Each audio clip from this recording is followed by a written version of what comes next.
સ્વાગત છે દોસ્તો સિનેમેટિક ગુજરાતીમાં। આજના વિડીયોમાં આપણે વાત કરવાના છીએ ક્રિસ 4 ફિલ્મને લઈને ઓફિશિયલ અપડેટ સામે આવી ગઈ છે।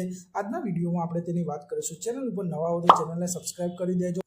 આપ સૌ જાણો છો ક્રિસ 4 ફિલ્મને લઈને ઘણી બધી અપડેટો સામે આવતી રહી છે અને મેકર્સે હવે ક્રિસ 4 ફિલ્મની ઓફિશિયલ એનાઉન્સમેન્ટ કરી દીધી છે।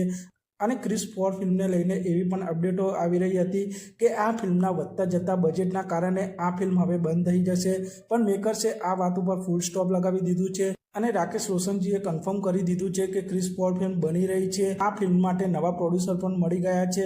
આપ સૌ કદાચ જાણતા જ હશો ક્રિસ 4 ફિલ્મને સિદ્ધાર્થ આનંદની કંપની માર્ફ્લિક્સ પ્રોડ્યુસ કરવાની હતી અને સિદ્ધાર્થ આનંદની માર્ફ્લિક્સ કંપની અને રાકેશ રોશન કો પ્રોડક્શનમાં ક્રિસ 4 ફિલ્મ બનવાની હતી, પણ ક્રિસ 4 ફિલ્મનું વધતું જતું બજેટના કારણે સિદ્ધાર્થ આનંદે આ ફિલ્મ છોડી દીધી હતી। ક્રિસ 4 ફિલ્મનું બજેટ 700 કરોડ સુધી પહોંચી ગયું હતું, તેથી સિદ્ધાર્થ આનંદ આ ફિલ્મ માટે રિસ્ક લેવા નહોતા માંગતા, તેથી તેમણે આ ફિલ્મ છોડી દીધી હતી।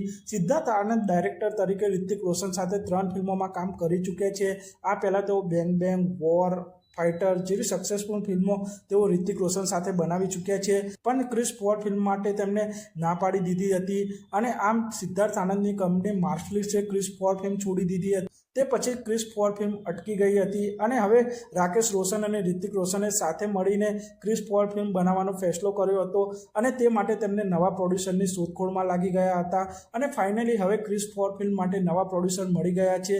હવે ક્રિસ 4 ફિલ્મ YRF એટલે કે યશરાજ ફિલ્મના બેનર હેઠળ અને રાકેશ રોશનજીના કો પ્રોડક્શનમાં ક્રિસ 4 ફિલ્મ બનશે, એટલે કે ક્રિસ 4 ફિલ્મને આદિત્ય ચોપડા અને રાકેશ રોશન પ્રોડ્યુસ કરવાના છે અને ક્રિસ 4ના ડાયરેક્ટર વિશે પણ જબરજસ્ત અપડેટ સામે આવી છે।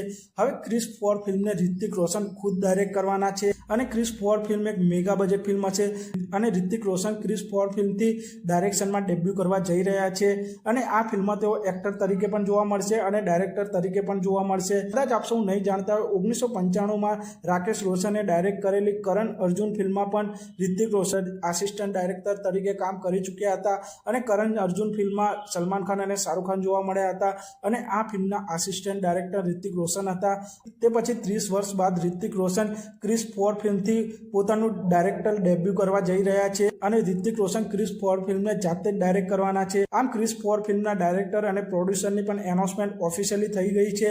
હવે ક્રિસ 4 ફિલ્મ ફાઇનલી બની રહી છે અને હવે આ ફિલ્મના પ્રી પ્રોડક્શનનું કામ શરૂ થઈ જવાનું છે અને ક્રિસ 4 ફિલ્મના શૂટિંગની વાત કરીએ તો આ ફિલ્મનું શૂટિંગ 2026ની શરૂઆતમાં શરૂ થઈ જશે અને ક્રિસ 4 ફિલ્મને એક મોટા સ્કેલ ઉપર બનાવવામાં આવી રહી છે, જેનું બજેટ લગભગ 700 કરોડ હશે અને આ ફિલ્મમાં કોઈ મિલ ગયાના જાદુની પણ એન્ટ્રી થઈ શકે છે। આપ સૌ રિતિક રોશનની આ આવનારી much awaited film Krrish 4 film માટે કેટલા એક્સાઇટેડ છો તે કોમેન્ટ કરજો અને આપ સૌ આવા જ પ્રકારના બોલિવૂડ સાઉથ ફિલ્મોને લગતા વિડીયો જોવા માંગતા હો તો ચેનલને સબસ્ક્રાઇબ કરી દેજો, વિડીયોને લાઇક કરી દેજો અને જોતા રહો સિનેમેટિક ગુજરાત।